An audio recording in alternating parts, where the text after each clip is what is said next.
آزاد کشمیر کے سابق وزیر اعظم بیرسٹر سلطان محمود چودھری کے اعزاز میں نیو یارک کے علاقے بروکلن میں ایک تقریب کا اہتمام کیا گیا۔ بیرسٹر سلطان محمود نے پاکستانی کمیونٹی سے اپیل کی کہ وہ 27 ستمبر کو اقوام متحدہ کے سامنے ہونے والے احتجاجی مظاہرے میں بھرپور شرکت کریں۔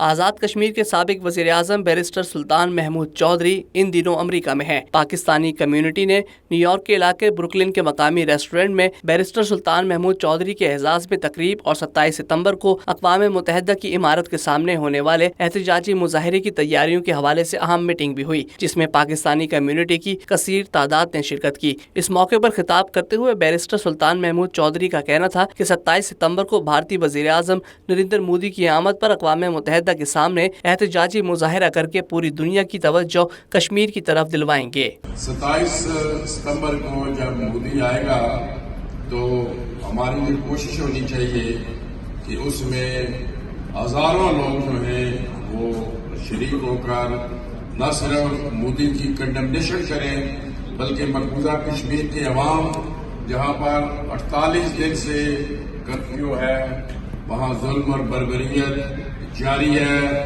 وہاں کے لوگوں کے ساتھ یکجہتی کا بھی اظہار کر سکیں۔ اور UN جنرل اسمبلی کا اجلاس ہے، سارے سربراہان بھی یہاں پر موجود ہیں، تو ہم دنیا کی توجہ کشمیر پر بھی مبذول وہ کروا سکیں۔ انہوں نے کہا کہ مقبوضہ کشمیر میں 50 دن سے کرفیو نافذ ہے۔ کشمیری عوام 70 سال سے اپنی آزادی کی جد و جہد کے لیے قربانیاں دیتے آ رہے ہیں اور ان کی قربانیاں ضرور رنگ لائیں گی۔ تمام پاکستانی و مسلم کمیونٹی 27 ستمبر کو کشمیریوں پر ہونے والے مظالم کے خلاف ہماری آواز میں آواز ملائیں۔